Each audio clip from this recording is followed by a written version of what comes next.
Hi everyone, Banthony Bantano here, the internet's busiest music nerd. Check on that mic, it's going. I hope everybody's doing well. It's time for a review of the new Timber Timbre album.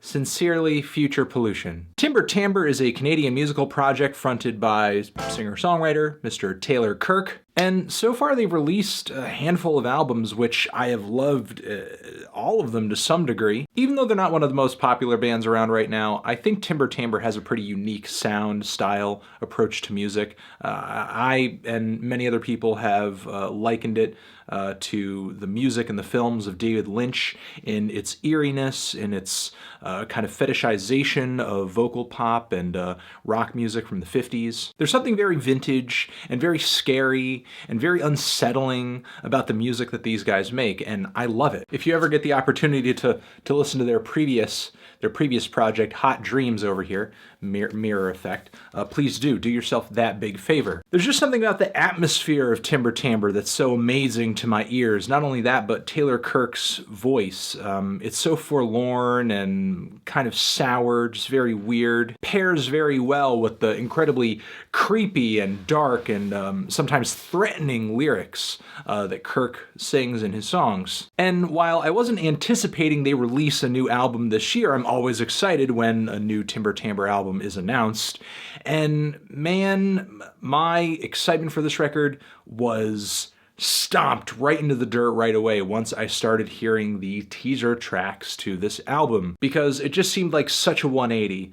Such an instrumental change of pace. And not that bands can't evolve or take risks or, switch things up. Timber Timbre has a handful of records under their belt right now. It only makes sense that at this point in their career they would try something at least a little different. But I was not anticipating that the band would try to make such a synth-heavy album, like almost abandoning the lead role that the springy, echoey, very sad guitars typically take on a Timber Timbre album, as well as the folk influence that usually permeates their records too. This is a more electronic record, not that the drums and the guitars have completely disappeared. They haven't, but there are way more walls of synths on this thing, throbbing electronics. And honestly, thinking about Timber Timbre making a more electronic record, in my head, it doesn't inherently seem like it would be a bad thing. I can already conceive of at least a dozen ways they would be able to apply their eerie, creepy,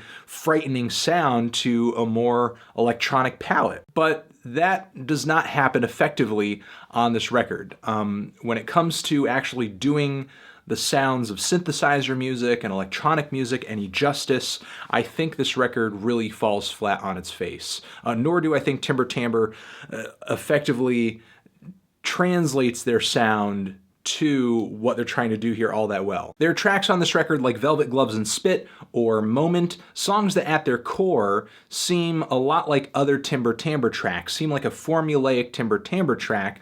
Not necessarily terrible, but there are some vocal melodies and chord shapes here that do feel very familiar, almost giving me a bit of musical deja vu. And then on top of it, with the emphasis on synthesizers and I guess a less guitar-driven sound, the usual aura, the usual mystique, the whimsy, the ambiance, it's the romance, it's just not here. It just feels very flat and lifeless. The kind of sour, negative, fear-inducing emotions, but also, very lovely and alluring emotions too that would go into a great Timber Timbre song. They have just evaporated completely. And they're not replaced with anything. It's just a very flat, neutral sound to me. So some of the songs here just kind of feel like rehashes, repeats, and the instrumental change the band is bringing to the table is just a bit of window dressing. Then you have cuts on the album like Grifting, which is a total top to bottom change in Timber Timbre sound and their songwriting style. This track is kind of like a funky piece of southern rock ZZ Top style, but the synths play a larger role than the guitars, so it does have, those prominent I'm just not sure what Kirk was trying to do on this track. I mean, all the credit in the world to him as an artist. I love a lot of the music he's come out with up until this point, but his singing on this song just struck me as out of place, as awkward, as, I don't know, just, it's really just like trying to jam a square peg into a round hole. He just never quite finds his footing on this beat, and his attempt at, I don't know, trying to take a more sexy or swagger influence tone on this track is just so... it's hard to listen to. I did, however, warm up to the song Sewer Blues a little bit. I do like the song at the core of this track quite a bit, but still, the throbbing electronics that surround this tune, I'm not really all that into them. And the more that I listen to the track, what's so glaring about it in comparison with previous Timber Timbre songs, which typically have very good endings, is that the end of this track just kind of fizzles out. The way the song is braided together is fine, the way it's laced together, but they just don't tie the knot. Then on this album, like previous Timber Timbre albums, there are at least a couple of tracks that are just sort of instrumental interludes, which, you know, typically on previous albums, they're fine. They're good listens. They're decent listens. But on this album over here, where I am just not enjoying the core tracks of this album at all, or I'm just kind of coming out of them neutral, these interlude moments feel even more unnecessary. There were really only 2 tracks on this album that I felt I truly enjoyed from beginning to end. Western Questions, which was a track that not only struck me as great in terms of sort of a different songwriting style, different musical approach for Timber Timbre, felt like a track that was true to their original sound, but the incorporation of electronics was creative and effective, not only in a musical sense, but also a narrative sense too, because the song is essentially kind of this dystopian set of musings on modern technology, the modern age, which if this entire album sort of felt like that, or at least kind of brought that same strong tone, I think it would have made a little bit more sense as a record, at least this move anyway. And the only other song I was equally into was the following track, the title track, Sincerely Future Pollution, a song that at first I thought it was just going to be another instrumental, except this would have been one of the best instrumentals on the album, as the climax of the track is really huge. It's really an epic instrumentally in comparison with the other interlude tracks, which are, you know, kind of low-key for the most part. But the ending actually does feature some vocals. It's just that the song is like 3/4 an instrumental, and it's really just, again, how huge, immense, climactic, and epic the track is instrumentally that really kind of wins me over. And then we have Floating Cathedral as the closer. To me, just kind of feels like a track that's soaked in sort of love, lust, obsession, a romantic obsession, at least that's how it read to me.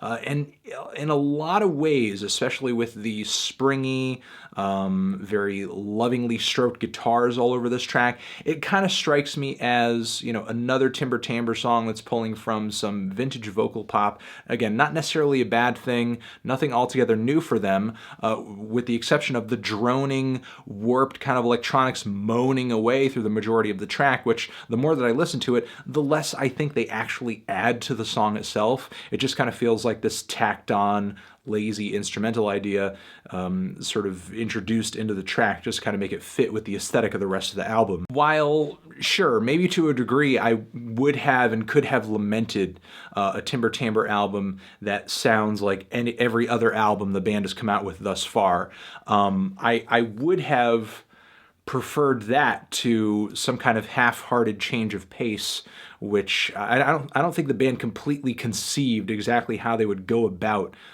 pulling it off before they just kind of laid it onto record, because the sounds that they conjure going into this new direction, they're just nowhere near as interesting. They do very little to stir up the usual mood, usual emotion that I love hearing out of a Timber Timbre track, and they also do very little to stir up some kind of comparable replacement mood or anything. If the band is to continue working with this sonic palette, I don't know, for me personally, I think they're just going to need to kind of go back to the drawing board, because this was just, I was just at a loss with this one, honestly.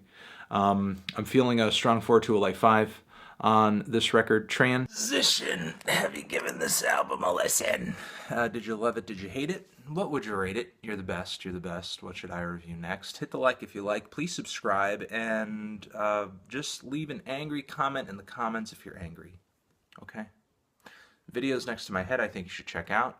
Subscribe to the channel official website too. Forever.